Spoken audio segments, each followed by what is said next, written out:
If you're struggling with fatigue, mood swings, or cravings by 3 p.m., your morning routine might be the culprit. In this video, I'll show you the exact steps I take each morning to balance my hormones naturally so I can stay energized, clear, and calm all day long.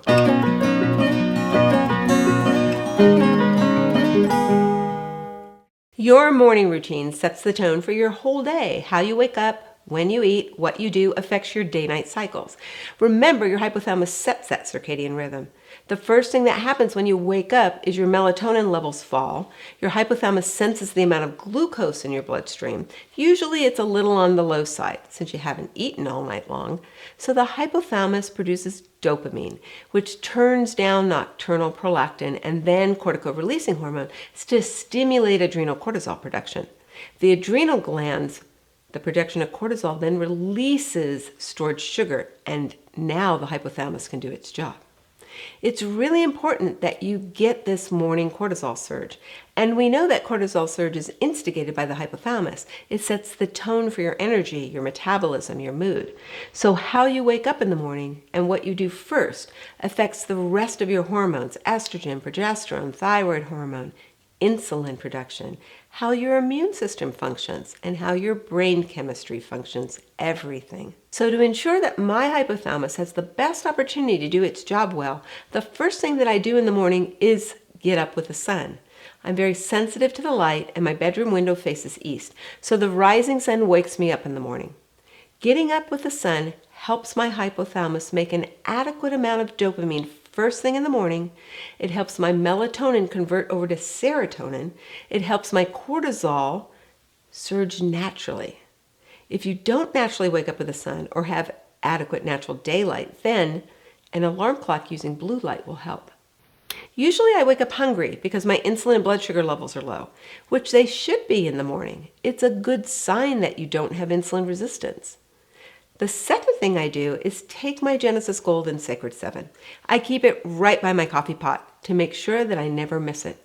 As I take it, I say my morning loving kindness prayer, blessing myself physically, emotionally, mentally, and then I bless all of you who are taking Genesis Gold with me, so you have optimal health and hormonal harmony, physically, emotionally, spiritually. And then I pour myself a cup of coffee. I like it black, I like it hot, I use a special Nana cup, and I go and sit by a window to absorb early morning light. Drinking coffee is meditative for me. I don't really need it for caffeine. I'm not affected that much by caffeine. I drink coffee because it forces me to sit down. Sometimes I'll have tea, sometimes hot lemon water, but coffee definitely gives me a sense of calm. I know that sounds funny because most people drink coffee for the caffeine to wake them up. But coffee reminds me of my Nana, and it was the only time that she would sit down with her cup of coffee. The thing is that all through my life, I've never been much of a sitter. I move around quite a bit, so forcing myself to sit down with a hot cup of coffee is part of my morning meditative routine. And I journal while sipping that hot coffee, feeling the depths of my emotions, exploring my dreams, setting intentions, taking time to be with me. This ritual helps to keep my cortisol from spiking too high. I'm active but relaxed. Then I like to get my body moving. If I don't take a walk in the morning, I go to an exercise class, conditioning, dance, or yoga. I make sure that I do some type of aerobic activity a minimum of 30 minutes every day. And I prefer early morning for active exercise, later for meditative activity like hiking and horseback riding, mountain biking, swimming. There's been studies that show that early morning exercise keeps your metabolism high all day long. I do notice that my energy is much better all day if I exercise early in the morning versus exercising later.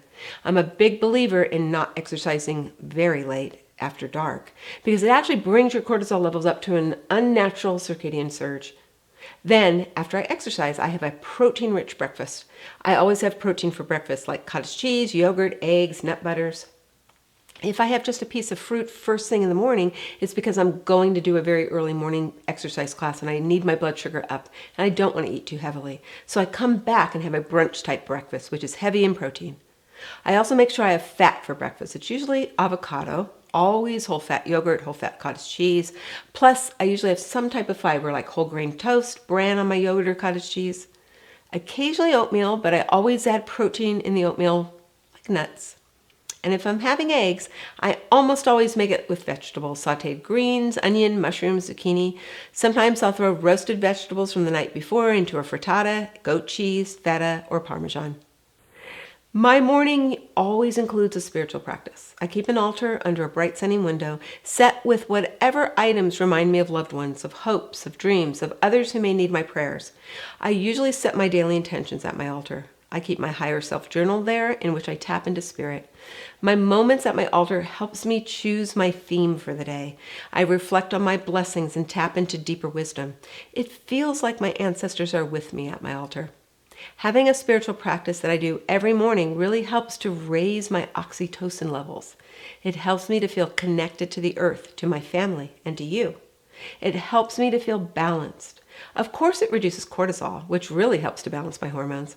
What I avoid in the morning, and I suggest you do too, is I never skip breakfast. Waking up hungry is a good sign that you have a healthy youthful metabolism. Eating breakfast helps to set that metabolism all day. Eat something, even if it's just a piece of fruit first thing in the morning.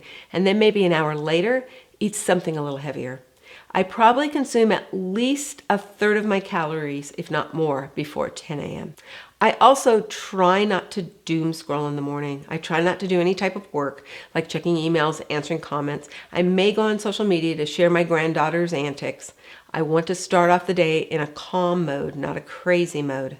I also don't do intense cardio before fueling my body. So if I'm going to do an intense workout, I eat a piece of fruit so that my blood sugars are more stable.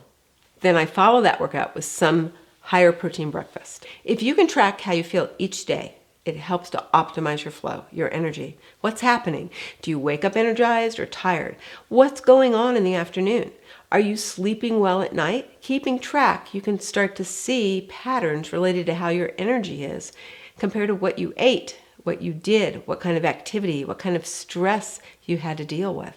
And if you're going through menopause, I highly suggest some type of grounding routine. I find nature to be very grounding, so I spend a lot of time outside. I script almost all my videos outside, walking around in nature. It actually helps me focus too. If you're younger, in your 30s, you really need to focus on balancing stress and your blood sugars. This is the time you're setting to really get your metabolism humming. And make sure you're not always spiking cortisol and feeding that stress response with lots of sugar. Make sure you're eating high protein, healthy fats, lots of fiber. Then, taking Genesis Gold throughout your lifespan will help to keep your hormones in balance because Genesis Gold helps your hypothalamus optimize its function. And your hypothalamus controls all your hormones, your sex hormones, thyroid hormone, adrenal hormones. It controls your gut hormones. Your hormones respond to rhythms. The way you start off your morning creates that rhythm. Even small changes can shift your energy, your mood, your metabolism in big ways. So try my Genesis Gold, check out my resources in my Hormone Reboot training, and if you like this video, subscribe for more tips and tell me what's the first thing you do when you wake up. I'll see you in the next video.